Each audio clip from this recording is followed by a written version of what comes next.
আমি দেখেছি এখানে অনুপ্রবেশ নিয়ে অনেকে অনেক কথা বলছেন।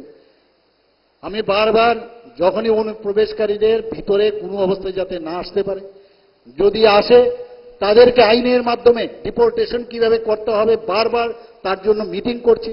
এখানে ডিজি সাহেব আছেন, ওনাকে আমি বলবো আরো বার আমরা যাতে সেখানে নজর দেই, কোনো অবস্থায় অনুপ্রবেশ ত্রিপুরাতে যেন আর না হয়, সেই বারবার আমি এই কথাটা বলছি। আপনারা সবাই জানেন যে 2023 সালের থেকে 2024 সালে বাংলাদেশি অনুপ্রবেশ এখন পর্যন্ত যদি গ্রেপ্তার হয়েছে প্রায় 16% বেশি হয়েছে। এখন কাজে অনেকে বলছেন যে অনুপ্রবেশ, কিন্তু আমি বলবো ওনাদের আপনারা দেখতে পারেন, কিন্তু অনেক বিষয় আছে যেগুলো আইন ছাড়া করা যায় না। সেগুলো ডিপোর্টেশনের যে বিষয় সেগুলো আরো অনেক মানে কায়দা কানুন আছে, সেইভাবে কোনো অবস্থায় তারা যেন ঢুকতে না পারে, এবং ঢুকলে কিভাবে তাদেরকে পাঠানো যায় সেই ব্যবস্থা আমাদের সরকার আমরা করছি।